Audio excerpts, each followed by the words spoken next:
Here, what's up, guys? Happy Tuesday. It's March 15th, one day before 316 day. Oh, heck yeah. Watch it for profanity. I'm Gun, twitter.com/Gundacker, joined by the mad scientist, making his solo debut this morning. Shout out to Josh. Josh, couple of nice comments, man. Appreciating that video. Hopefully it's a taste, right? You give them a taste, you get them hooked. A little early morning listening with their cup of coffee and their crumpets. I don't know if people do crumpets, but I imagine it's possible. Biscuits? I don't know. Triscuits? I don't even know. What's up, Josh? What's up, man? Hopefully keep pumping those early videos out and keep improving them.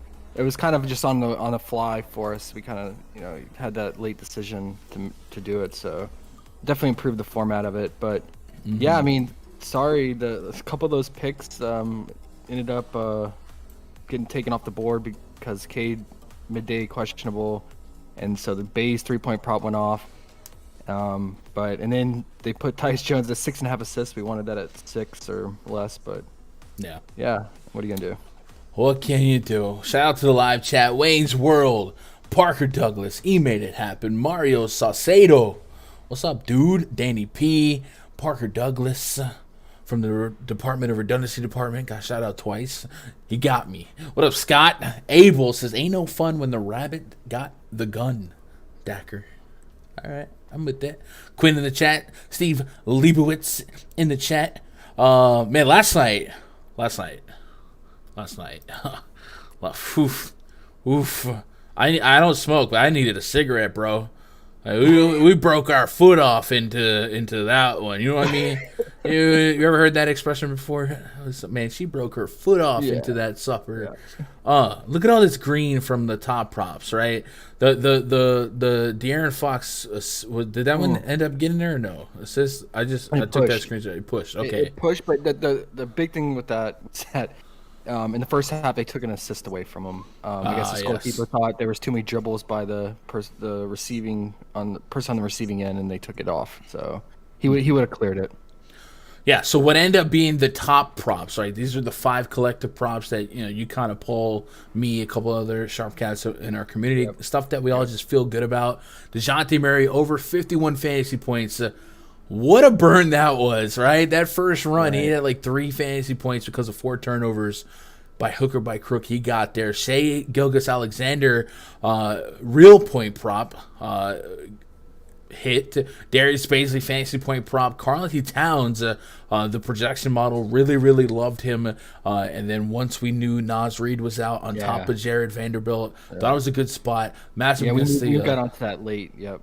It helped me out in DFS as well. Best play of the night in DFS. And then Gary Trent, 1.5 blocks and steals against the Lakers. Come on. That hit. So lots and lots of green, lots of screenshots yesterday, both in the free and premium Discord. Shout out to the free Discord. If you guys are not in that, man, what are you doing? Click the link in the description below. Get in there and check out the screenshots channel. I tell you what, the screenshot channel is meant to like celebrate the dubs. But there's been like a lot of just like discussion there, and I'm just like not, what do I say? No, guys, you can't talk in here. But so much goodness from last night. You made it happen, killing it again.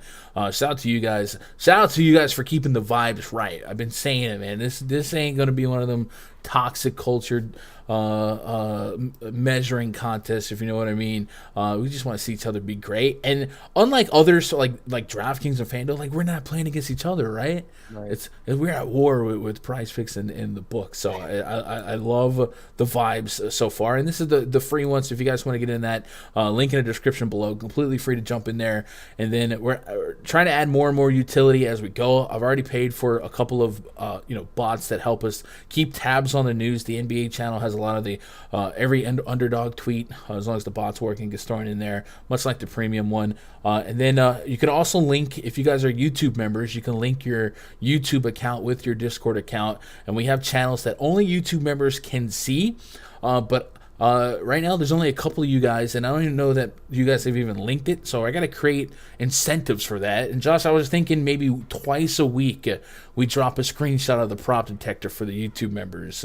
Right, I think that's fair. So maybe like the big slate. So if you guys want to do that, the I think Discord scraper checks once an hour, so it wouldn't be an instant thing.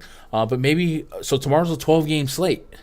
Maybe tomorrow we drop a screenshot. So if you guys want to become members of the channel, other than just the emojis and the badge and supporting all this incredible free content, hey, twice a week we'll throw a screenshot of the prop detector and probably reserve that for the biggest slates of the week.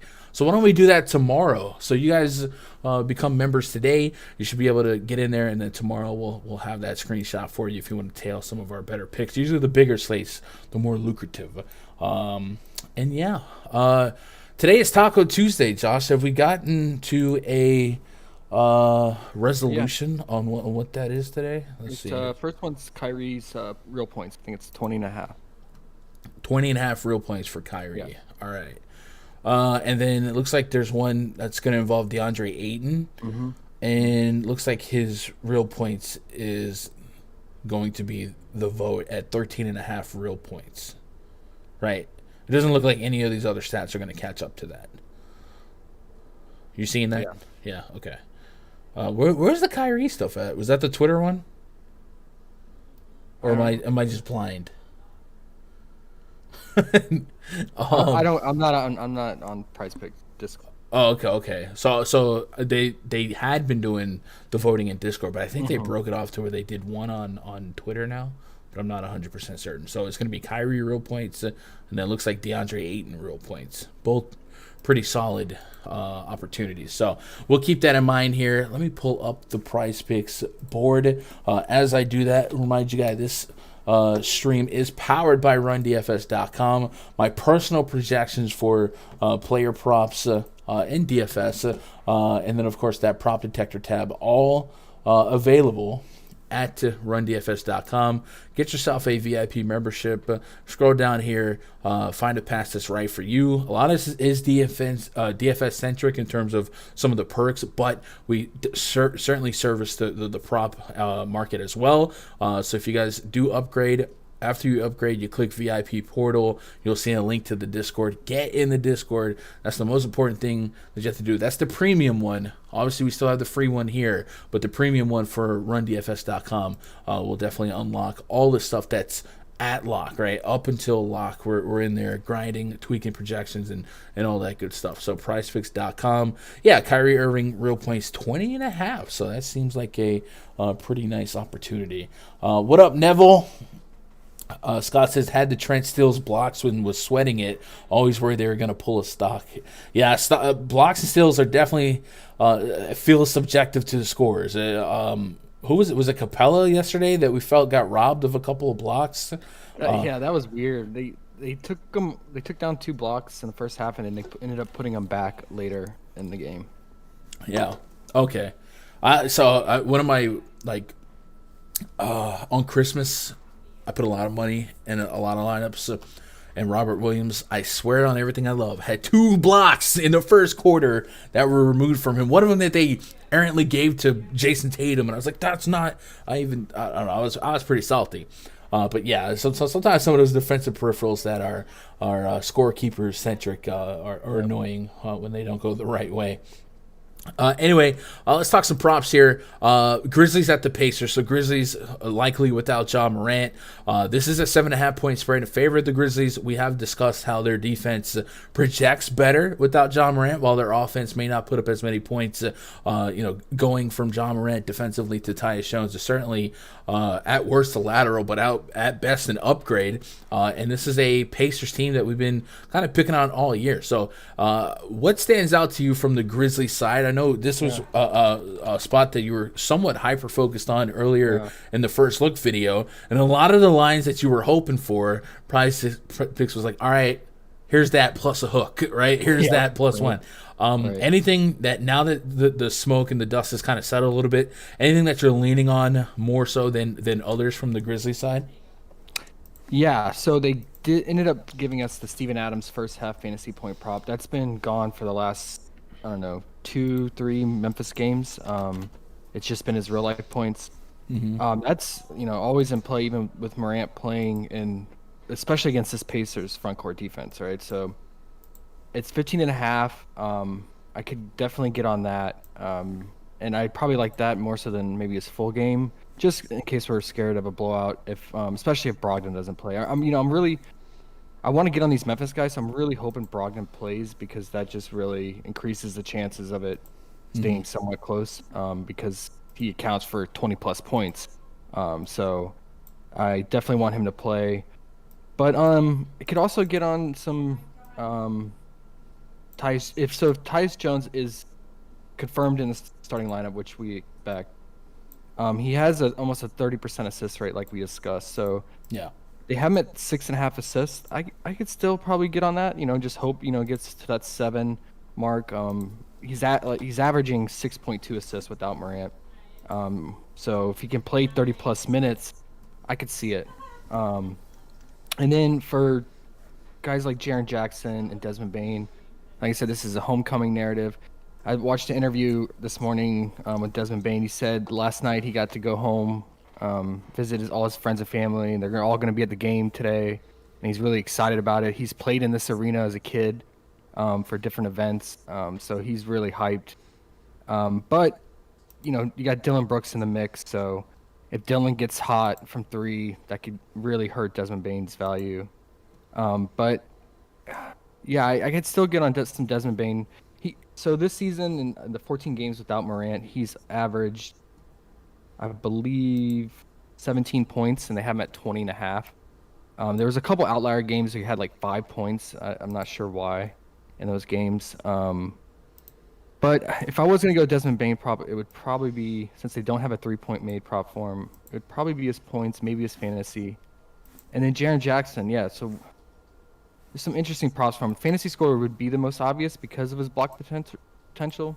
Mm-hmm. But they have him at 3.5 free throws. So the Pacers recently are like top team in fouls because of guys like Isaiah Jackson and Goga, and even Brissett will foul a lot too. Jaren Jackson's averaging about 3.6 free throws made on the season. He's shooting at 81% from the free throw line. So if he gets the line twice, there's a good chance he gets 4 free throws.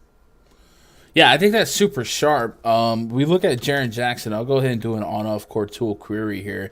And just generally speaking, without John Morant, and this is something I did on the DFS show in the hour preceding this one, where we looked at some of the different usage rates for the Grizzlies without John Morant. Now, there's a sample size of John Morant being out this year, and then there was a sample size, was Desmond Bane in, was Dylan Brooks in, was DeAnthony Melton, Tyus Jones, Kyle Anderson in the starting lineup. There's certainly not a one-to-one same situation through and through, but a constant, at least this season, and then we elongate that on last season, is we do expect a 30+% usage rate on Jaren Jackson. So I think that bodes pretty well for what you're saying in this 3.5 free throw prop, especially against that hack happy front court of the Pacers. So I do like that. I think that's pretty doggone sharp.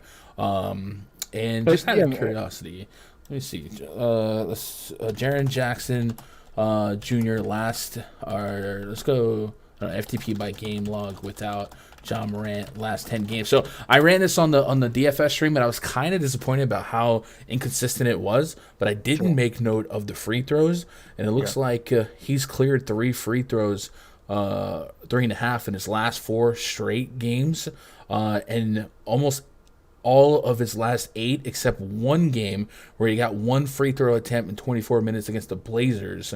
So I think that could be a really nice call there, the 3.5 free throws for Jaren Jackson Jr. Okay. So you probably maybe lean that instead of fantasy point?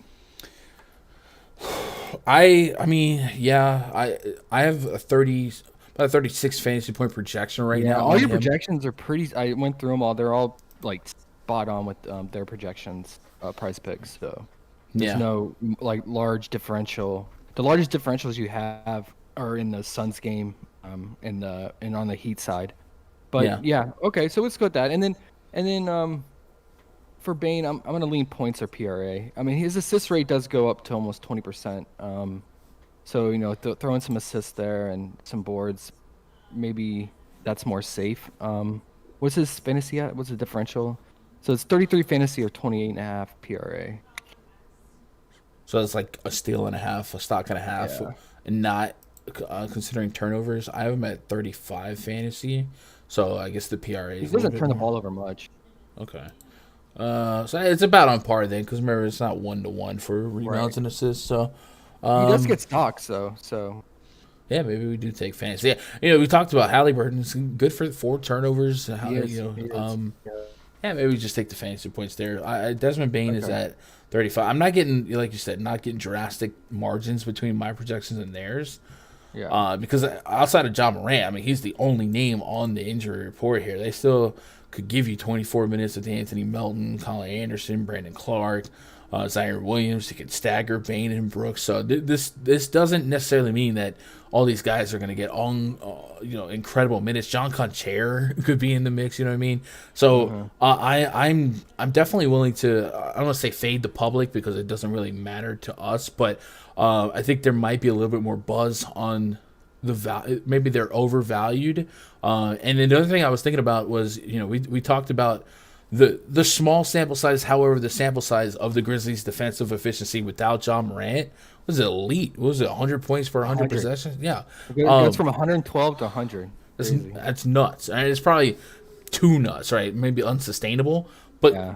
Yeah. but it does maybe put some skepticism on this game having a 235 total. You agree with that? Like, if this Yeah. game No. ended up being low scoring, would we be surprised? Probably not. Yeah. It definitely scares me. I think all these games scare me. All these games have blowout potential. Yeah, every single one of them, and this one especially, like because of that defensive rating. And I think that defensive rating is including games that Dylan Brooks was out also, Yeah. with Morant being out. And adding Dylan Brooks into the mix, who's like one of their best defenders, shadow defenders, they put on the best ball handler. That makes me even more nervous for guys like Halliburton and Brogdon. But yeah, I guess so. On the Pacers side, what could you get on anything? Can we go back to the Buddy Hield 4.5 assists if he's running the second unit? I guess it depends on Brogdon's status. Yeah, Brogdon, I think, is the linchpin of even considering getting access to this game. Yeah. If Brogdon's out, we know there's likely big expected minutes, projected minutes for Halliburton and Buddy Hield. But those minutes maybe aren't as lucrative as we want them to be, considering the potential defensive upgrade for the Grizzlies here. But yeah, the Buddy Hield call for assists is certainly an interesting one. He has seen some overlap in his minutes, or at least some opposite. I would say overlap. He has seen some stretches in his minutes where he's running the second unit. You look in the first quarter of that last game, Halliburton rested for a little chunk of that first quarter. Well, Buddy Hield was the de facto point guard in that stretch. And in the first quarter, he ended up with an assist during that stretch. And then there's a minute or so gap in the second quarter where he didn't sit while Halliburton did, and then in the fourth quarter. So while he's not getting like 15 minutes of second unit point guard duties, he is getting some point guard duties, and his assist prop continues to be low. So I would say if Brogdon was out, I'm interested, but I would also feel better if we had guys like Lance Stevenson out as well. Who could soak up 8 to 12 minutes, 15 minutes as a backup point guard. Right. Also, Chris Duarte, guys like that. So there are some other ball handlers here that could shake things. So would never be a priority play, and I'm tempted to just full fade the Pacers if Brogdon's just straight up in, and just expect everything to be priced Right. and maybe Right. over. I mean, I don't know, unless you want to entertain some unders.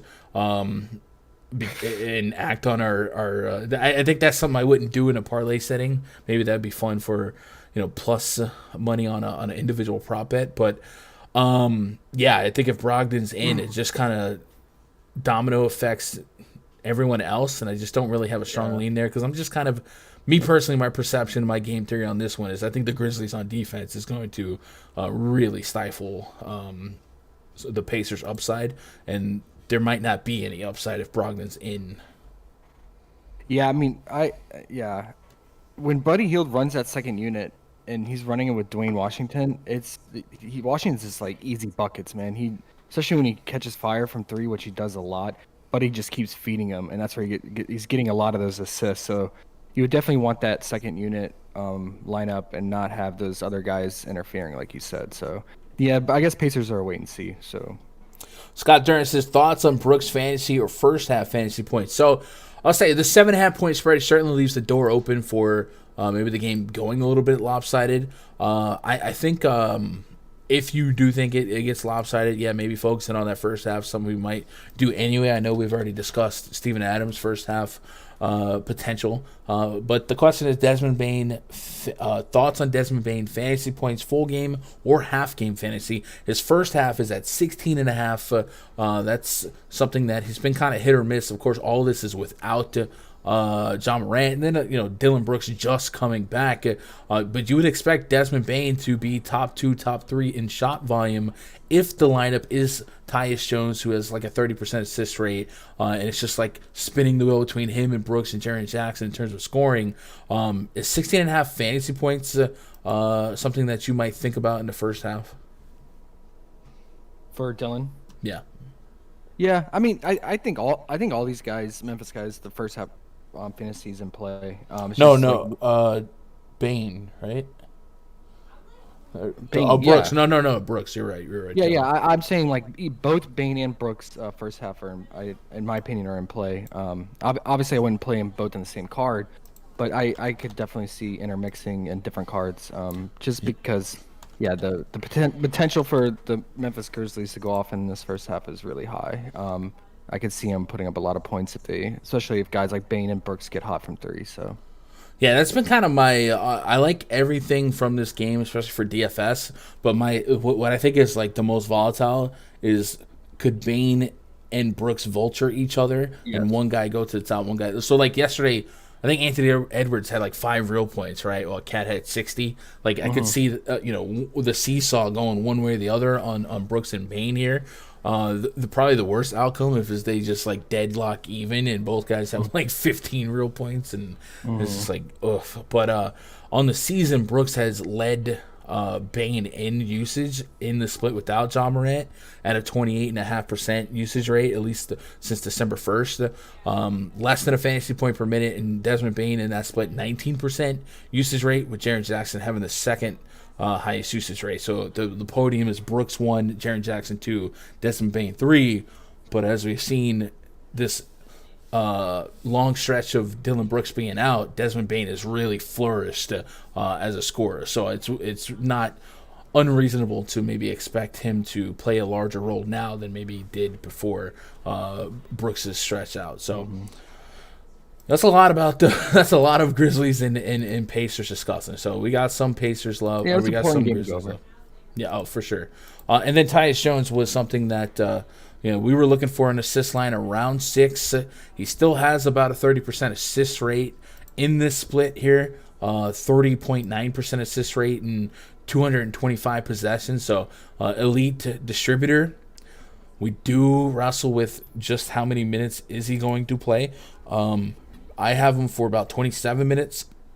That could be as much as 32, 33. Like I said, DeAnthony Melton in the mix, John Conchera, potential blowout. It could go a lot of different ways. I do like the thought of Tyus Jones being a defensive stalwart, getting those steals, those plus threes that add up pretty quickly. But they didn't give us the fantasy point line on him. So I think 6.5 assists is probably the line we have to meditate on the most. Is this going to be a core option, or is this going to end up being more fringy for you? Depends on the starting lineup. If he's confirmed starting, I will probably make it more mid tier to core. It's just because I mean he has the potential to play 30 plus minutes if this game stays close. If you look at the game logs Morant was out, I mean he has games where he's played 34, 35, 34 minutes. It ranges from 30 to 35 minutes, but there are games that he plays, mid-20s if it's not a close game. So even those games here he doesn't play the full minutes, he has 8 assists in 24 minutes, 9 assists in 21 minutes. So the assist potential is still there, but it's sitting right there on the fringe level. Yeah. I'm gonna agree with that. It's 6.5. It's right there. Let's see. Tyus Jones assists by game log without John Morant last 10 games. Who you know? Type in like the gun show 955-434-668. Yeah, I don't think we're getting a great price on it. He did drop 9, but that was on February 15th, so I believe that was in a game. There was no John Morant. Desmond Bane was in that game, but Dylan Brooks was not, and it's certainly not uncommon for Desmond. Have we looked at? Let me see. Was it maybe December 19th? Let's see if I can find a minute rotation of the most recent game without Ja for Dylan Brooks, Desmond Bane. All right, so let's go back to looks like December 19th, 2022. So let's go to Memphis, December 19th. We gotta go way back. All right, here we go. December 19th. So this is a game similar to today's scenario where Desmond Bane and Dylan Brooks played. Tyus Jones did start with Jaren Jackson and Steven Adams. Tyus Jones played 30 minutes, closed out. Dylan Brooks played 34. Desmond Bane played 33. So this is probably one of the closer. Jaren Jackson had 20 minutes in massive foul trouble, looks like. And so in that game, Tyus Jones only logged 5 assists, which would be on the south side of the 6.5. So the more we're looking at it, the more fringy it's feeling. So yeah. But I mean, Dylan Brooks, do we have any news? Like, because I mean, his first game back, he played 25 minutes. It's only his second game back. Do we have any news that it's going to increase the minutes, or is it going to stay between this 25 to 30? You think? I think 28 is probably going to be the average minutary for him because they do have a lot of people to rotate in. But yeah, I guess it is. Yeah.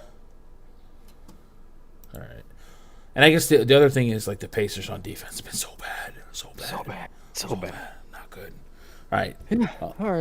All right. Let's move on. Nets at the Magic. All right. So Kyrie, we do get the taco on Kyrie. Taco Tuesday last week was not very fruitful for the tacos. Today, the taco on Kyrie is what 21 real points. 20.5. So he's got to hit 21 points to hit that over. That's good for another hour and 14 minutes. So if you guys are debating that, that's how long you have to take. I have Kyrie right now for 24 points. So I'm leaning the over. So I guess, mathematically, you give me a 3-point difference. I'm in on that. It becomes even more lucrative if Seth Curry ends up being out. He's questionable right now. And, of course, if Cam Thomas was out, that wouldn't hurt either. So I guess, first of all, are you going to be taking this taco on Kyrie 20.5? I think I will. Yeah, why not? I mean, they maxed it out. The 25, so yeah, I'll probably play one card with it. Just because, I mean, it's Kyrie and it's only 20 points. I mean, makes sense. I didn't have a great feeling on this game because I don't know the status of Seth Curry, and my rule against playing teams against the Magic, especially this recent Magic team. Yeah. So I guess to touch on that, you mentioned it on the video this morning. The Magic, although the sample size is still a little bit skewed, right? Maybe the last 2 games they played 2 top offenses, right, and held them respectively. Yeah. So what Josh is referring to is their defensive rating has actually been trending really well for top 3 since February. Yeah. Yeah, that's it. Is that sustainable? We shall see. But this is a game that I think I'm going to end up being overexposed to on DFS in terms of where I would normally be if this game was like last night.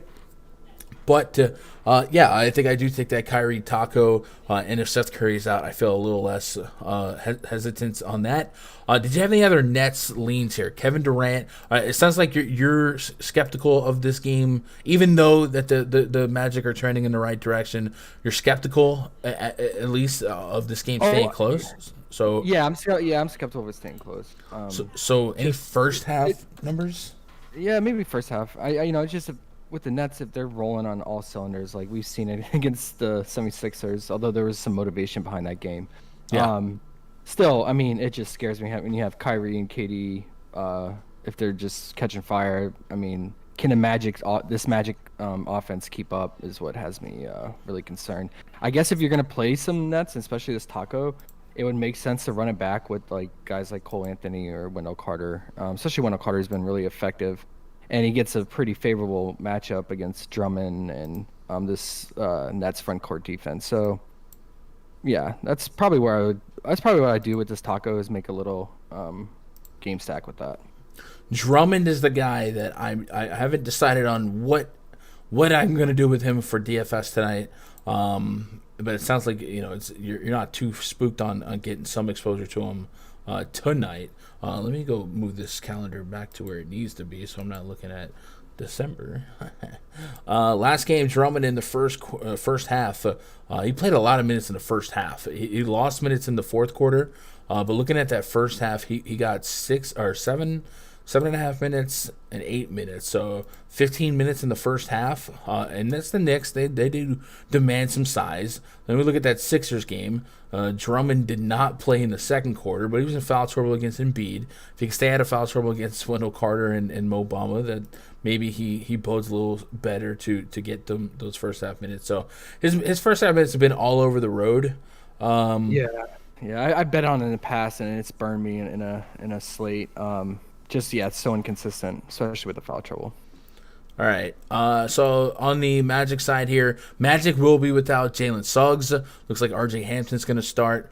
You mentioned Wendell Carter viability if we're going to run it back here. Mm-hmm. Looking at, let's see, advance. The thing with the Magic, man, is even without Jalen Suggs, they still have Gary Harris, Terrence Ross, and Markelle Fultz, who has been just insanely productive in 18 to 19 minutes lately. But if we look at Cole Anthony's numbers here, we'll take Suggs off the court, and we'll set it since February, I guess. Let's go since the All-Star break, so we'll do February 25th. And see the numbers we got.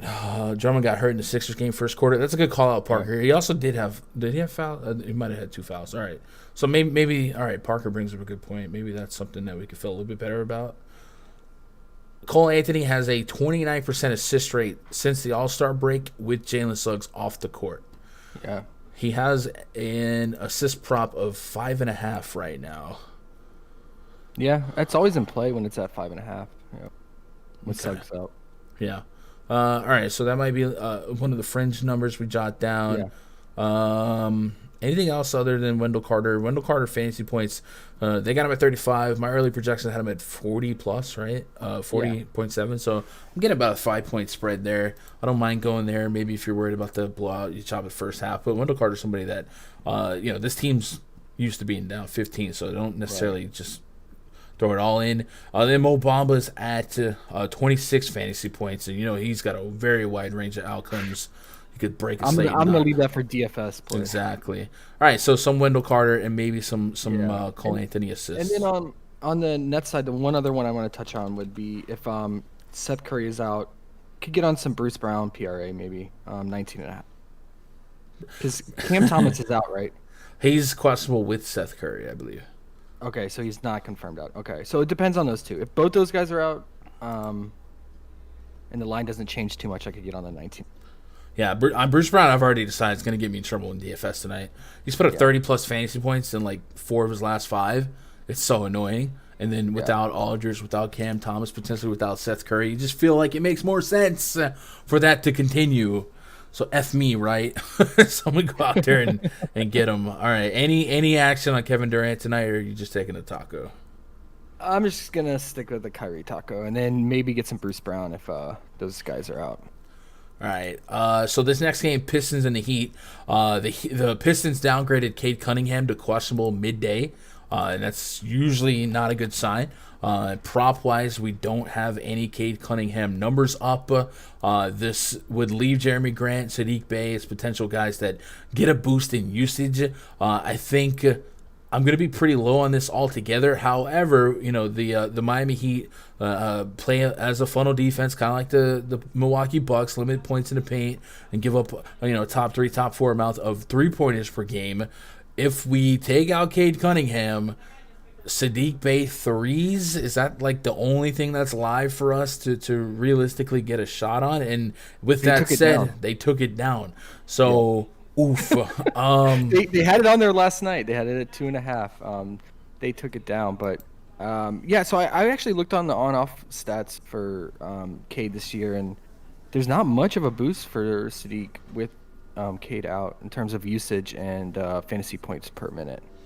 You remember that dumb stretch where Ham Diallo and Sadiq Bey were just dropping 50s every game? Yeah, I That think was great. Diallo. I think I ran it with Diallo, and then I ran it again with Diallo out too. We can Yeah. double check. Good. Diallo is out today, by the way. Yeah, yeah. And Isaiah Stewart looks like he's back. So Marvin Bagley maybe doesn't get as much overlap with the starting unit, though. Who knows? Maybe they decide to change something up here. And then acting on that 3-point, beneficiary movement. Maybe Kelly Olynyk, a little bit of revenge game. Yeah. Maybe he can be one of those stretches. Those guys that stretch out in some garbage time and chuck, but all that feels a little bit more appropriate for like DFS tournament upside, not necessarily something that you want to throw in a parlay setting on a PrizePicks. So, are we fading this game? Yeah, I mean, so with Cade and Diallo out, Sadiq only has a .92 fantasy point per minute, and he has 22% usage rate. Okay, so I mean it's average. It's average, yeah. Yeah, this game scares me, but your projections, which are usually on point, I mean, Yeah, your projections really like Miami tonight, differential wise from PrizePicks projection. So, let's see. All the top 10 guys in differential is Lowry at 8.9 differential, Butler at 7.4, Bam at 7. Those are all in the top 10 in terms of rank order of differential from PrizePicks. Okay, yeah, and I think the caveat is this 13-point spread could have blow out. If Kate Cunningham is not on the court for the Pistons don't project pretty well. So he's been carrying him for sure. Sure. And Diallo is a big piece that's out too. I'd feel a little bit better if he was even playing and Cade wasn't. But yeah, so my projections, I don't give less minutes based on the spread, but yes, I would have some humanistic pushback on those numbers because of the spread here. All right, last game on the docket. For do that, let you guys know. Right after the stream, I'm going to be in the RunDFS.com VIP Discord with Josh and the gang, chopping up plays in the NBA voice chat. So if you guys want to be part of that and get access to that prop detector that was absolutely bananas last night, literally insane, like nuts. Look at all this green and a push for all like the top 20 plays.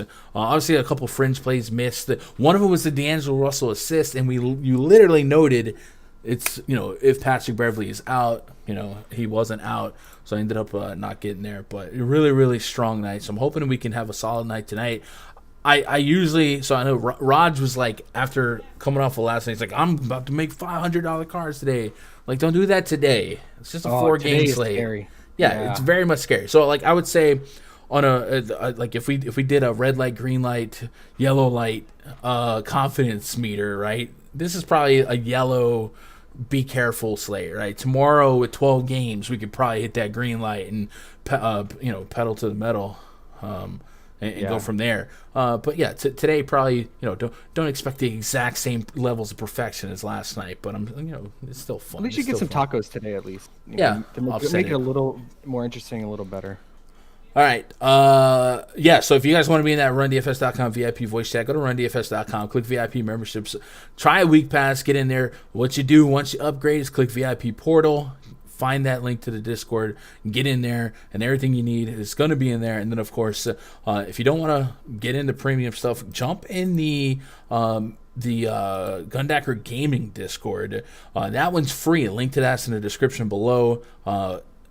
Planning more and more ways to add more and more utility. I've already said that tomorrow, channel members of the YouTube channel, so that's like $5 a month, we'll start dropping the prop detector in there maybe twice a week on the bigger slate. So a little extra thank you to the people supporting the YouTube channel and the content that we put out here. And then maybe I'll do something to reward people that are signing up using code GUNDACKER. but that was a little harder to track. But anyway, main event tonight, Pelicans and the Suns. Pelicans hosting the Suns. It's only a 4.5-point spread. The more I think about it, the more I'm like not sure that it should just be a 4.5-point spread. But Devin Booker, without Chris Paul, without Cameron Johnson, projects pretty well in terms of usage. I got him second on the entire slate in fantasy points scored right now behind Kevin Durant. And the fact that Vegas has this line single digits with a 230 total, I do like that number quite a bit. Like I said, I am skeptical of the Pelicans keeping this game close. The Pelicans, after the CJ McCollum trade, have kept games a little bit closer, but Brandon Ingram was also balling. So no Brandon Ingram here. We've seen the Pelicans have a couple games with McCollum, no Ingram, and had mixed results, right? So I guess what's your feel on this game?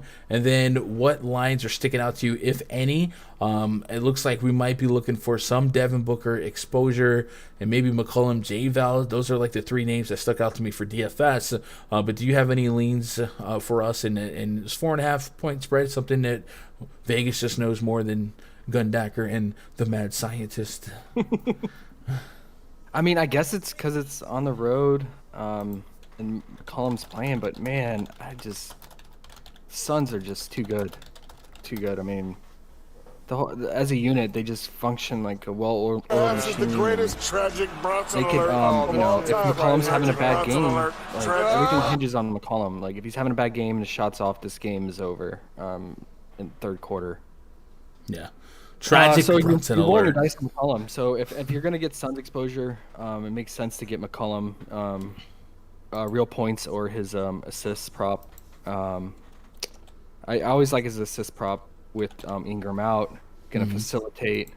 Him and J-Val are actually building a really good rapport. That game, was it the game against the Hornets where J-Val went off? McCollum was just feeding him constantly. So I'm lukewarm on this. Like I said, I could go with the Ayton Taco maybe, and then run it back with McCollum points or assist, and then Devin Booker. I like his assist. He's really distributing, even with Cameron Payne playing. Like I said, there's some minutes, about 10 to 12 minutes in the game that Booker is out there by himself without Payne running point.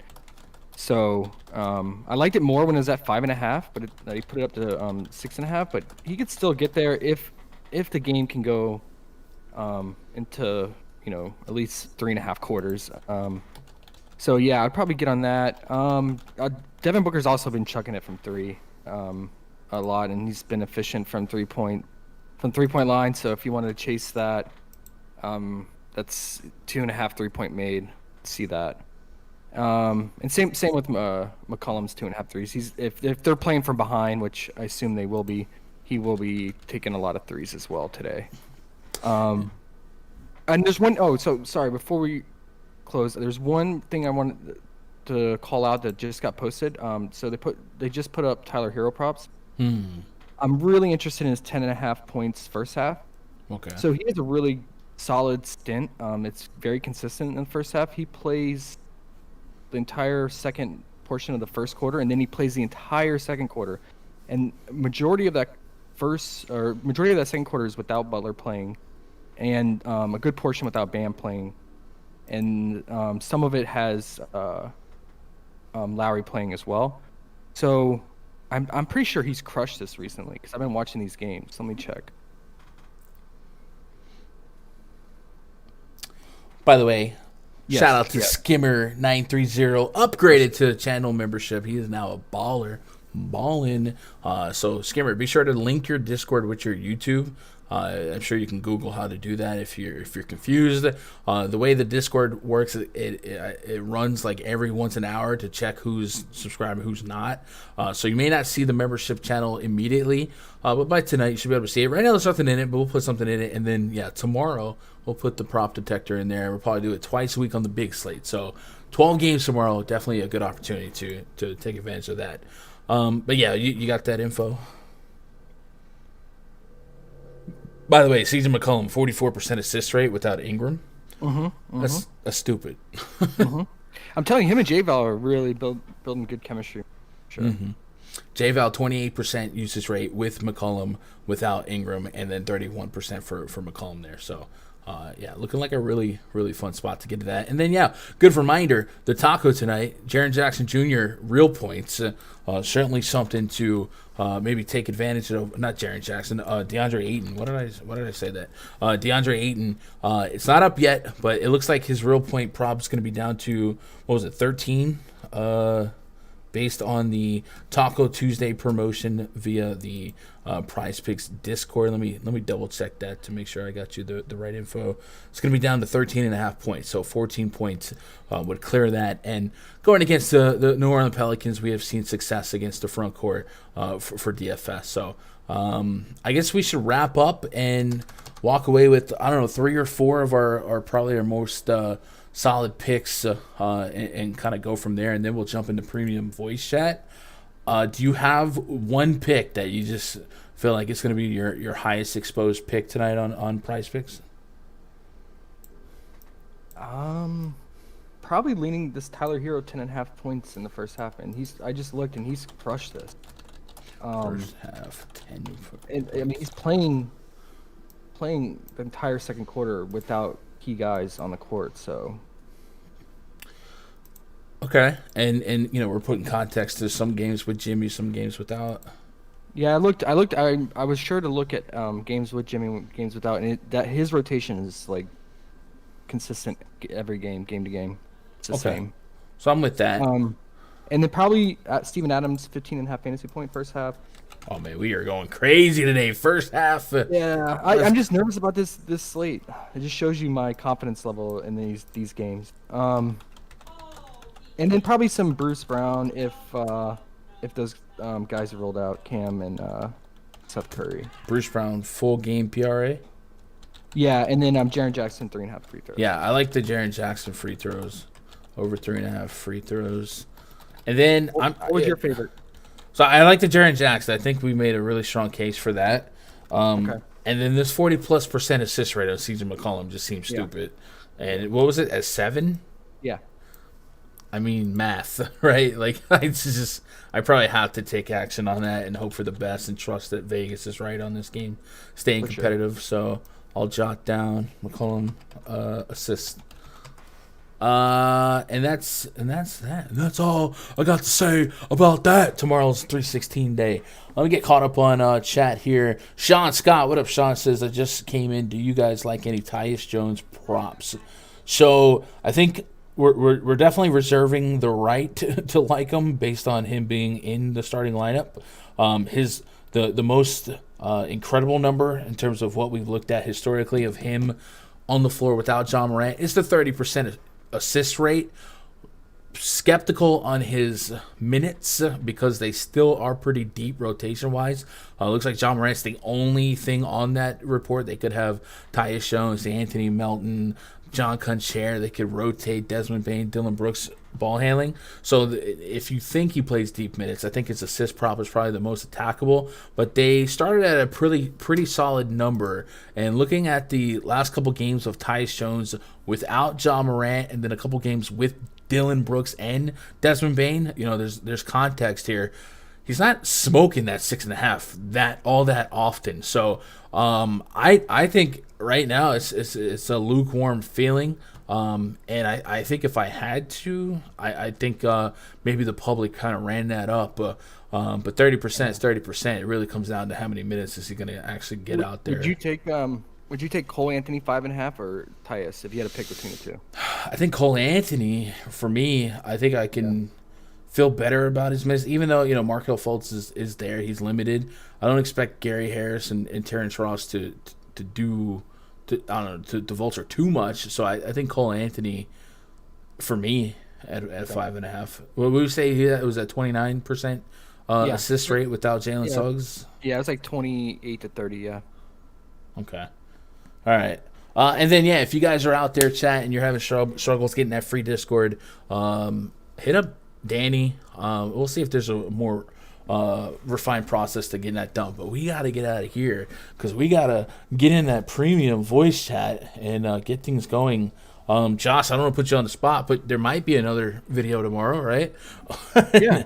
No, I hope with the big slate we get more props later tonight than we got last night. So yeah, for sure. All right, so yeah, if you want to start your morning off with a cup of Joe and a little bit of the mad scientist's first thoughts on tomorrow's slate, look out for that video on this channel. And the only way you can get that is if you're subscribing and you got that notifications bell. And before you hit the door, hit that thumbs up, man. Twitter.com/Gundacker. Josh, any wise words to send the people off? Yeah, be careful with this slate. Like we said, this is not only is it only 4 games, but each one has blowout risk. So be careful. That's it. Chat, I appreciate you guys for making part of my day be part of your day. Tell somebody you love them. I love you. Good luck. God bless. Go win some money.